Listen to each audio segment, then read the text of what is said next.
Hello friends, आप सभी का आपके अपने चैनल मैथ एक्सवाइजे में स्वागत है। तो आज हम पढ़ रहे हैं क्वाड्रेटिक इक्वेशन, नया चैप्टर है द्विघातीय समीकरण। ये बहुत ही इंपॉर्टेंट क्वेश्चन है। इसमें से दो क्वेश्चन पक्के आते हैं, पक्का पक्का बन के आते हैं, ठीक है। और ऐसे क्वेश्चन बन के आएंगे कि आपको समझ में नहीं आएगा अगर ये पढ़ा हुआ नहीं होगा। तो अगर पढ़ा हुआ होगा तो आप इजीली इनको कर पाएंगे। तो आइए हम इसके बारे में, कंसेप्ट के बारे में समझते हैं। द्विघातीय समीकरण क्या होती है? ऐसी समीकरण जिनकी चर राशि की अधिकतम घात 2 होती है, मतलब जो एक्स स्क्वायर जिसकी अधिकतम क्या होती है, एक्स स्क्वायर, ठीक है। और इस फॉर्म में लिखी हुई हो तो वो क्या कहलाती है? जैसे कि a x square plus b x plus c is equal to 0। इस फॉर्म में क्या लिखी हुई हो तो हमारी जो इक्वेशन इस फॉर्म में लिखी हुई हो तो वो क्या कहलाएगी? द्विघातीय समीकरण, क्वाड्रेटिक इक्वेशन, ठीक है। इसमें दो एक्स का मान निकालेंगे तो एक्स के दो मान निकलेंगे, एक अल्फा और एक बीटा, ठीक है। दो मान हमेशा निकल के आते हैं, मतलब इसके एक्स के दो मान होंगे। वो उनको कैसे निकाल सकते हैं? इस फॉर्मूले से, ठीक है। ये अपना यूनिवर्सल फॉर्मूला है, ठीक है। एक्स का मान निकालेंगे तो एक बार तो प्लस ले लेंगे यहाँ पर बीच में, एक बार माइनस लेके निकाल देंगे तो अल्फा और बीटा दो मान हो जाएंगे, ठीक है। समीकरण के मूल, दो मूल होते हैं, इनको रूट ऑफ इक्वेशंस भी बोलते हैं, ठीक है। जो ये अल्फा और बीटा आए हैं, ये दो मूल होते हैं, दो मान होते हैं, दो रूट होते हैं इक्वेशन के, ठीक है। जो कि एक्स और एक्स के दो मान होते हैं, ठीक है। अब यहाँ पर देख रहे हैं हम मूलों का योग। यहाँ पर देखेंगे कि इसमें मूलों का योग कितना होता है। दो मूल निकले, मतलब एक्स का एक मान ये निकल गया अल्फा, और एक्स का एक मान निकल गया बीटा। तो ये जो मान आए हैं, जो रूट आए हैं, इनके मूलों का, रूट्स का योग, मतलब सम ऑफ रूट्स कितना होगा, अल्फा प्लस बीटा कितना होता है, हमेशा ये होता है, ठीक है।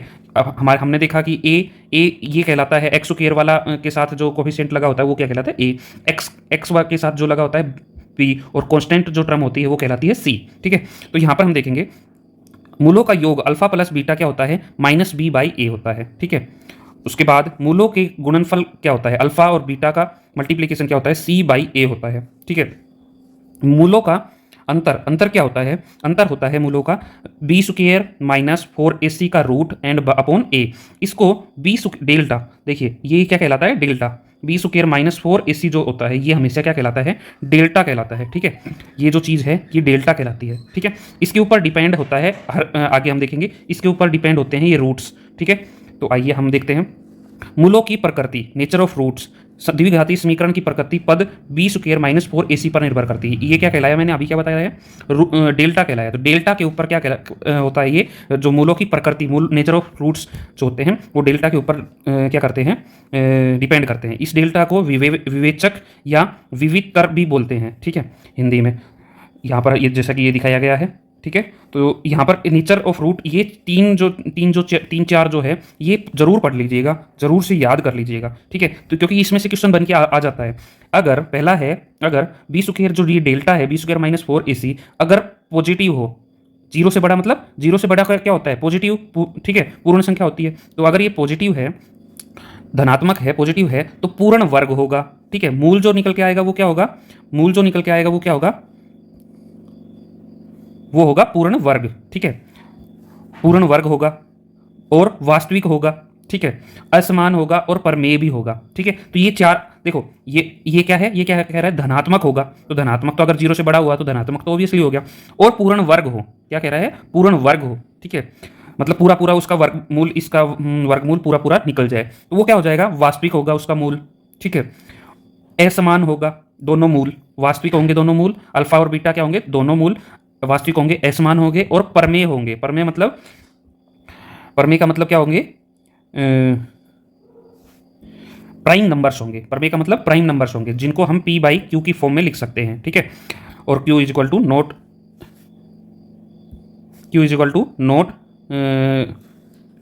नोट जीरो, ठीक है, जीरो के बराबर नहीं होगा। तो सेकंड क्वेश्चन है, नहीं, सेकंड जो है इसका वो क्या होगा? डेल्टा धनात्मक हो किंतु वर्ग नहीं हो, ठीक है। तो यहाँ पर वर्ग था, यहाँ पर वर्ग नहीं है, तो ये वास्तविक होंगे, असमान होंगे और अपरमेय होंगे, ठीक है। ये क्या होंगे? अपरमेय होंगे, मतलब प्राइम नंबर्स नहीं होंगे, ठीक है।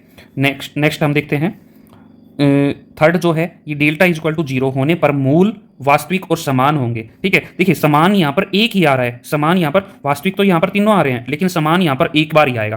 कब? जब समान मतलब ये इक्वल होगा ना, तब क्या होगा, समान आएगा। वास्तविक तो ये सब आ रहे हैं। ठीक है, फिर है फोर्थ है डेल्टा अगर ऋणात्मक मतलब 0 से अगर छोटा होगा तो क्या हो जाएगा भाई, मूल काल्पनिक हो जाएंगे। अभी तक क्या आ रहे थे, वास्तविक आ रहे थे ना, तो अभी क्या हो जाएगा, काल्पनिक इमेजिनरी पार्ट हो जाएगा। ठीक है, असमान होंगे और एक दूसरे के संयुग्मी होंगे। ठीक है, एक दूसरे के क्या होंगे, पूरक होंगे। ठीक है, एक दूसरे के संयुग्मी होंगे। ओके, तो ये क्या होगा, ये कब होगा, जब 0 होगा जब। ठीक है, तो नेक्स्ट हम देख रहे हैं कंसेप्ट, युग्म रूप में मूल, रूट इन पेयर। द्विघात समीकरण के दोनों मूल या तो वास्तविक होंगे, ठीक है, या फिर काल्पनिक होंगे, दोनों ही। ठीक है, या तो भाई वास्तविक कब होंगे, जब सारी की सारी क्या तो या तो बराबर हो या फिर धनात्मक हो तो वास्तविक हो जाएंगे, या फिर काल्पनिक होंगे, छोटे होंगे तो डेल्टा का मान छोटा होगा तो काल्पनिक हो जाएंगे। ठीक है, ये चीज़ ऐसा नहीं हो सकता कि एक वास्तविक और एक काल्पनिक। ठीक है, या तो काल्पनिक ही होंगे या वास्तविक ही होंगे। ठीक है, दूसरा है द्विघाती समीकरण के मूल परमेय होंगे या फिर दोनों ही परमेय होंगे या फिर दोनों ही अपरमेय होंगे। ठीक है, तीसरा क्या है, यदि द्विघात समीकरण का एक मूल इस रूप में लिखा गया है।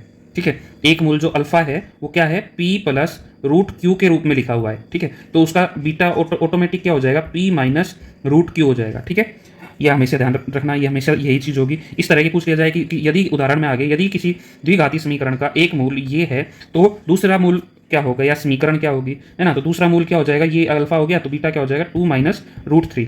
ठीक है, ओके, अब यहाँ से हम क्या करेंगे, अल्फा प्लस बीटा निकालेंगे। ठीक है, अल्फा प्लस बीटा निकालेंगे तो क्या हो जाएगा, मतलब दोनों को, ये अल्फा हो गया ये बीटा हो गया, है ना, तो दोनों को हम प्लस कर देते हैं, तो प्लस किया तो ये और ये कट गया, तो यहाँ पर क्या आ गया 4 अल्फा इंटू बीटा किया तो a square minus b square मतलब 4 माइनस 3 इज इक्वल टू 1, ये हो जाएगा। तो यहाँ से क्या आ जाएगा, एक्स स्क्वायर माइनस भाई क्या होता है, minus alpha plus beta x plus alpha beta is equal to 0, ये होता है। तो x square minus 4x plus में 1 इज इक्वल टू 0, ये क्या हो जाएगी, हमारी समीकरण हो जाएगी। ठीक है, या फिर हम ऐसे ही पूछ लिया जाएगी अगर एक रूट ये है तो दूसरा बताइए, तो दूसरा ये हो जाएगा, सीधा सा है। ठीक है ना, तो इस तरह के क्वेश्चन भी पूछे जा सकते हैं। तो आइए हम आगे पढ़ते हैं।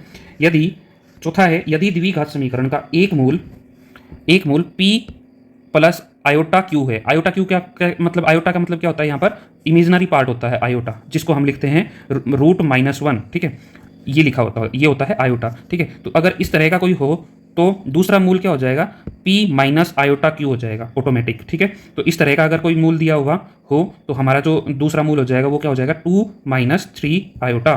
ठीक है, इस तरह से हो जाएगा। नेक्स्ट हम देखते हैं स्पेशल केसेस, कुछ एक स्पेशल केसेस जो ये अगर ध्यान नहीं भी रहे, वैसे तो अगर ध्यान रह जाते हैं तो बहुत अच्छी बात है, याद रह जाते हैं तो बहुत अच्छी बात है, अगर नहीं भी रहे तो कोई ज़्यादा इंपॉर्टेंट नहीं है, बाकी पढ़ लीजिए। विशेष स्थितियाँ, c अगर 0 हो जाए तो एक मूल 0 होगा और दूसरा क्या होगा, माइनस बी बाई ए होगा। b अगर 0 हो जाए तो क्या होंगे, मूल समान परिमाण किंतु परस्पर विपरीत चिन्ह वाले हो जाएंगे। मतलब x का मान क्या हो जाएगा, प्लस माइनस, एक प्लस का हो जाएगा एक माइनस का हो जाएगा, और रूट माइनस सी बाई ए हो जाएगा। ठीक है, अगर a और c बराबर हैं और दोनों 0 के बराबर नहीं है तो मूल क्या हो जाएंगे, परस्पर व्युत्क्रम। मतलब एक अगर मान लो एक अगर 2 आ गया तो एक क्या हो जाएगा, 1/2, ये मूल हो जाएगा। अगर a और c बराबर है तो a और c माइनस के हैं तो उनके व्युत्क्रम तो होंगे ही, साथ में चिन्ह भी बदल जाएंगे। ठीक है, विपरीत चिन्ह भी हो जाएंगे। ओके, दूसरा फिफ्थ है a इक्वल टू 0, 0 ही हो जाए तो मूल अनंत हो जाएंगे। ठीक है, और दूसरा क्या हो जाएगा, एक मूल तो हो जाएगा अनंत मतलब इनफाइनाइट हो जाएगा, दूसरा मूल क्या हो जाएगा, minus C by B.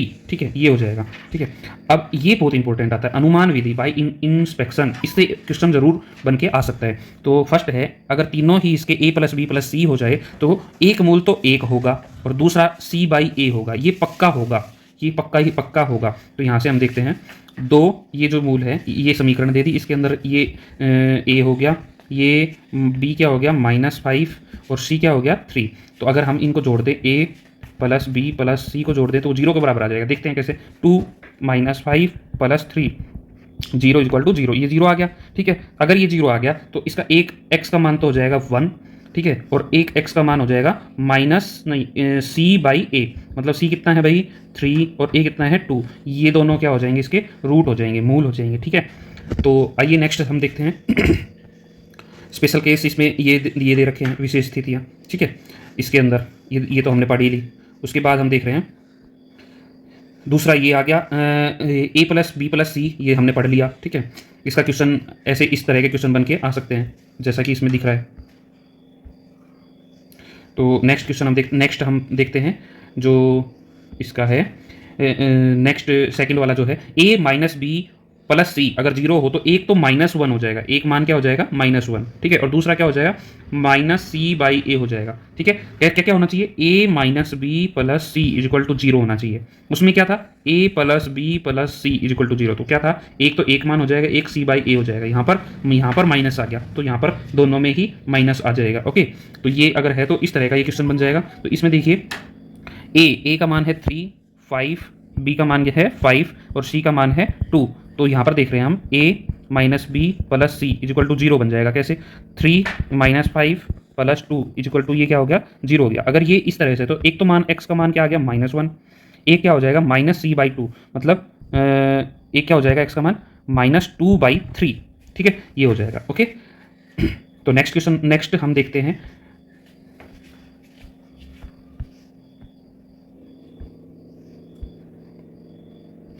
Next बहुत ही इंपॉर्टेंट चीज दी गई है, मूल दिए होने पर द्विघातीय समीकरण quadratic equation when root are given, ठीक है। तो रूट अगर दिए गए हैं तो कैसे निकालेंगे, तो देखिए ये इसका फॉर्मूला है, हमने पहले भी एक ये क्वेश्चन सोल्व करते समय लगाया था, x² माइनस मूलों का योग, ठीक है, और मूलों का गुणनफल, मतलब ये वाला फॉर्मूला, ठीक है, लग जाएगा। ओके, तो यहाँ से हम क्या दे सकते हैं, मूल दिए हो तो समीकरण बता सकते हैं हम, ठीक है, बना सकते हैं समीकरण।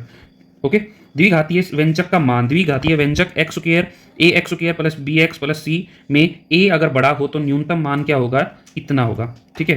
क्या होगा न्यूनतम मान 4, ये इसको उल्टा कर देंगे डेल्टा को और 4a कर देंगे, तो ये, और इसका अधिकतम मान विद्यमान नहीं होगा। अब अगर ये a यहाँ से छोटा हो जाए तो ये क्या हो जाएगा, इसका अधिकतम मान हो जाएगा और न्यूनतम विद्यमान नहीं होगा, ठीक है। जैसे कि यहाँ से हम देख पा रहे हैं, ये अगर न्यूनतम मान होगा का न्यूनतम मान, इसमें से न्यूनतम मान कौन सा होगा, तो यहाँ पर हम देख रहे हैं ए क्या है, ए 0 से बड़ा है, ठीक है, तो न्यूनतम मान क्या हो जाएगा, ये वाला क्या हो जाएगा न्यूनतम मान, तो 4ac 4 इंटू ए क्या है 1 इंटू सी क्या है 13, ठीक है, माइनस b² मतलब -6 का स्क्वायर मतलब 36 और अपॉन में 4a 4 इंटू 1, ठीक है। तो ऊपर हम देखेंगे तो क्या हो गया 52, 13×52 माइनस 36 अपॉन 4, तो यहाँ पर हमारा कितना बच गया, 12 में से 6 गया तो 6 और यहाँ पर बचा 4 में से 3 गया तो 1 अपॉन 4, ये कितना बच गया 4। तो अब अधिकतम मान क्या होगा यहाँ पर, सॉरी न्यूनतम मान क्या होगा, A is our right answer. इस तरह से ये क्वेश्चन निकलेगा, ठीक है।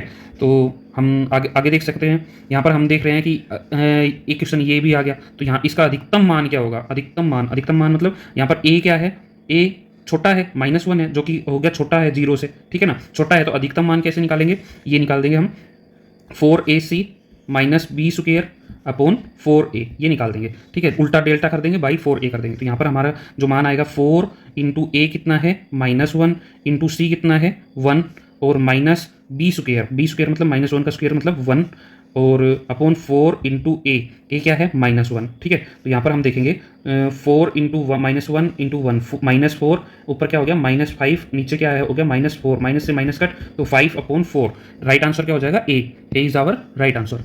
तो ये सभी कंसेप्ट हमने जो पढ़े हैं अच्छे से लर्न कर लीजिए। अगर वीडियो आपको दोबारा भी देखनी पड़े तो दोबारा देख लीजिए रिपीट करके, क्योंकि सारे कंसेप्ट जो है ना कंसेप्ट वाइज क्वेश्चन बनेंगे इसमें, ठीक है। ऐसे नहीं आएगा कि ये एक क्वाड्रेटिक इक्वेशन दे दिया इसका मान बताओ, ठीक है, मान निकाल के बताओ, तो मान तो कोई भी निकाल देगा, ठीक है, क्योंकि मान का तो क्या होता है, x का फॉर्मूला क्या होता है -b plus minus b² minus 4ac upon 4a, ठीक है। ये अगर फॉर्मूला लगा दो तो क्या बन जाएगा हमारा, x का दोनों मान निकल के आ जाएंगे। बट हमें ये नहीं, ये इतना आसान क्वेश्चन नहीं बन के आएगा, ये जो कंसेप्ट पढ़े हैं ना इनके थ्रू क्वेश्चन बन के आएगा। तो आप जरूर इनको कंसेप्ट को, इस वीडियो को अच्छे से प्रिपेयर कर लीजिएगा, इसमें से क्वेश्चन पक्का बन के आएगा, ठीक है। तो वीडियो की लेंथ लंबी हो रही है, इससे रिलेटेड क्वेश्चन हम नेक्स्ट वीडियो में कंप्लीट करेंगे, देखेंगे, सोल्व करेंगे। तो हमारे साथ जुड़े रहिए, हमारे इस वीडियो को लाइक कीजिए, शेयर कीजिए एंड कोई क्वेरी हो तो कमेंट कीजिए और प्लीज़ मेरे चैनल को ज़रूर सब्सक्राइब कर दीजिए, ताकि आप तक अच्छी वीडियो इस तरह की अच्छी वीडियो मैं बनाकर भेजता रहूँ, ठीक है। Thank you so much, bye, love you all, पढ़ते रहिए।